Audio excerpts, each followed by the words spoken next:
Headache non pregnant को भी हो सकता है, जिनको पेट गर्भ नहीं है, आपकी आईसाइट तो वीक नहीं हो गई है।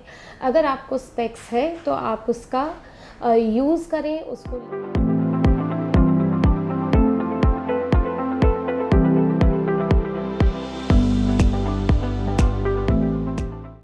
Hello everyone, welcome. आज हम बात करेंगे हेडेक इन प्रेगनेंसी के बारे में। तो प्रेगनेंसी में हेडेक क्यों हो जाता है, और मोस्टली पेशेंट्स कभी ना कभी प्रेगनेंसी के किसी ना किसी टाइम पे ये कंप्लेन करते हैं क्योंकि उन्हें हेडेक हो रहा है। देखिए, हेडेक नॉन प्रेग्नेंट को भी हो सकता है, जिनको पेट गर्भ नहीं है उन पेशेंट्स को भी हो सकता है, और जिनको गर्भ है यानी जो प्रेग्नेंट है उनको भी हो सकता है।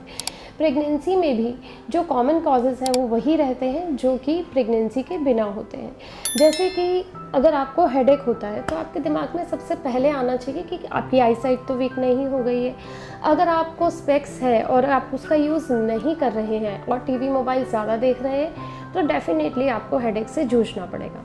अगर आपको स्पेक्स है तो आप उसका यूज़ करें, उसको लगाएं हमेशा, और ख़ासकर टीवी मोबाइल देखते वक्त तो आपको जाहिर सी बात है वो लगाना ज़रूरी है, नहीं तो आपको हेडेक रहेगा। ये मैंने काफ़ी ऑब्ज़र्व किया है कि फ़ीमेल्स काफ़ी रिलक्टेंट रहती हैं स्पेक्स लगाने में, और प्रेगनेंसी में आई का नंबर फ्लक्चुएट होता है। या तो आपको चश्मा आ जाता है, अगर पहले से है तो उसका नंबर चेंज हो सकता है, जिसकी वजह से आपको हेडेक रह सकता है। अगर आपने आई टेस्ट करा लिया, आपकी आईज़ नॉर्मल है लेकिन फिर भी आपको हेडेक हो रहा है, तो आप जाइए दूसरी चीज़ यानी नोज़ के ऊपर। कहीं आपको नेज़ल ब्लॉकेज तो नहीं हो रहा, कहीं आप तेज एसी में तो नहीं सो रहे, क्योंकि प्रेगनेंसी में वैसे भी वाटर रिटेंशन होता है। थोड़ा टिश्यू में कह सकते हैं थोड़ा स्वेलिंग होता है। कुछ भी अगर आपको कोल्ड है तो हेडेक आपका एग्रावेट हो सकता है। नॉर्मली भी अगर हमें कोल्ड कफ रहता है तो हेडेक रहता है। प्रेगनेंसी में आपको ये थोड़ा ज़्यादा सफ़र करना पड़ सकता है। अगर आपको कोल्ड है, आप कोल्ड का ट्रीटमेंट लीजिए, आप स्टीम लीजिए, आप बहुत ज़्यादा चिल्ड पानी या चिल्ड चीज़ें ना यूज़ करें, और चिल्ड ना रखें रूम को बहुत ज़्यादा तेज़ एसी चला के, तो आपको हेडेक में रिलीफ होगा। लेकिन ये जो नोज़ यानी साइनस से रिलेटेड हेडेक होता है, ये एक शॉर्ट ड्यूरेशन के लिए होता है। आई का हेडेक अगर आप जब तक स्पेक्स नहीं यूज़ करेंगे तो वो कितने भी लंबे ड्यूरेशन के लिए रह सकता है, और वो आपका स्पेक्स यूज़ करने के बाद ठीक हो जाता है। इसके अलावा कुछ छोटी छोटी चीज़ें हैं, जैसे कि आपका स्लीप साइकिल ठीक नहीं होना, आपको टाइम से नींद नहीं आ रही है, आप सो नहीं पा रहे हैं, आपको नॉर्मल से ज़्यादा जल्दी उठना पड़ रहा है, तो इन सब चीज़ों से भी आपको हेडेक हो सकता है। और दूसरी चीज़, आपको अगर स्ट्रेस है किसी चीज़ का तो वो भी आपका हेडेक कॉज कर सकता है। अगर आपको पहले से माइग्रेन की प्रॉब्लम है तो प्रेगनेंसी में ये माइग्रेन कम या ज़्यादा हो सकता है। ज़्यादातर पेशेंट्स का माइग्रेन प्रेगनेंसी में ठीक हो जाता है, लेकिन फिर भी कुछ पेशेंट्स ऐसे हैं जिनका कि माइग्रेन प्रेगनेंसी में बढ़ जाता है। ये प्रेगनेंसी में होने वाले हार्मोनल चेंजेस की वजह से होता है। तो अगर आप माइग्रेन के लिए प्रोन हैं तो आपको प्रेगनेंसी में अपना एक्स्ट्रा ध्यान रखना है। आपका स्लीप साइकिल ठीक होना चाहिए। अगर आप टाइम से नहीं सो रहे हैं, नहीं उठ रहे हैं, तो आपको माइग्रेन का अटैक प्रेसिपिटेट हो सकता है। आप एकदम से ठंड में या एकदम से धूप में नहीं जाएं। मान लो आप एसी में हैं, एकदम से धूप में जाते हैं, या इसे सडन चेंज ऑफ जो इन्वायरमेंट होता है उससे भी माइग्रेन का अटैक प्रेसिपिटेट हो सकता है। ज़्यादा टेंशन लेने से भी माइग्रेन का अटैक प्रेसिपिटेट हो सकता है, टीवी मोबाइल ज़्यादा देखने से भी। तो इन सब चीज़ों का आपका ध्यान रखना है। और जैसे ही आपका हेडेक शुरू हो, अगर आपको पहले से माइग्रेन है तो आप पैरासीटामोल खाइए और रूम बंद करके, अंधेरा करके, कर्टेन्स करके सो जाइए। जब तक आप उठेंगे आपका माइग्रेन का दर्द ठीक हो जाएगा। माइग्रेन की मेडिसिन कई बार हमें प्रेगनेंसी में चेंज करनी रहती है, इसलिए आप अपने डॉक्टर को बता के चलें कि आपको पहले से माइग्रेन की प्रॉब्लम है और आप कौन सी मेडिसिन यूज़ करते हैं।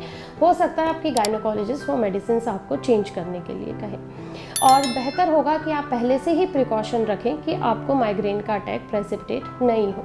आप थोड़ा बहुत कोई सी भी फॉर्म में एक्सरसाइज अगर करते हैं तो वो भी आपके हेडेक को कम रखता है। किसी भी फॉर्म का एक्सरसाइज जो होता है वो बॉडी के किसी भी दर्द को कम करने में हेल्प करता है।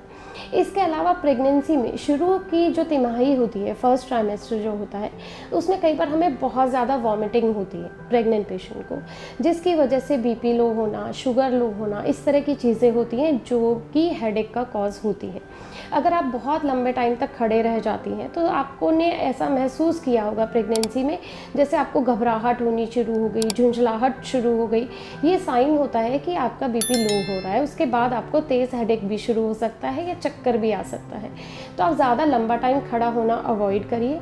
और अगर आपको थोड़ा घबराहट शुरू हो गया या लग रहा है सिर में भारीपन सा हो रहा है, तो आप जाके रेस्ट कीजिए, आपका हेडेक ठीक हो जाएगा। इसके अलावा प्रेगनेंसी के जो हार्मोन्स होते हैं वो थोड़ा बहुत सिर में भारीपन आपको कॉज कर सकते हैं, पर ये दर्द इतना तेज़ नहीं होता है कि आपको इसके लिए कुछ करना रहे। जहाँ तक ट्रीटमेंट की बात है, ओवर द काउंटर जितनी भी पेन किलर्स अवेलेबल रहती हैं वो प्रेगनेंसी में आप ना खाएं तो अच्छा है, खासकर थर्ड ट्राइमेस्टर में, जो कॉम्बीफ्लेम या जिसमें पैरासीटामोल के अलावा दूसरे पेन किलर्स रहते हैं। पैरासीटामोल जो होता है वो प्रेगनेंसी में सेफ़ माना गया है। 500-650 mg कोई सा भी डोज आप हेडेक के लिए यूज़ कर सकते हैं। इसके अलावा अगर आपको दूसरी मेडिसिन की ज़रूरत पड़ती है तो आप अपने डॉक्टर से कंसल्ट करके लें।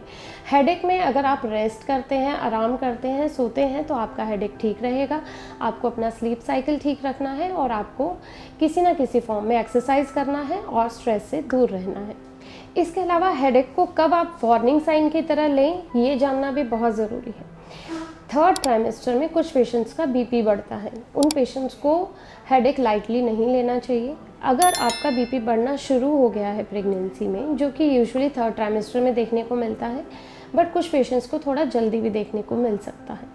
अगर आपको प्रेगनेंसी इंड्यूस्ड हाइपरटेंशन है तो डॉक्टर्स आपको वार्निंग सिम्टम्स में हेडेक ज़रूर बताएंगे। अगर कभी भी आपको हेडेक होता है तो ये साइन हो सकता है कि आपका बीपी बहुत ज़्यादा बढ़ गया है। उस टाइम पे आपको अपना बीपी चेक कराना है, डॉक्टर से कंसल्ट करने के लिए जाना है। फर्स्ट और सेकंड ट्राइमेस्टर में यूजुअली ये वार्निंग सिम्टम की तरह हम नहीं लेते हैं।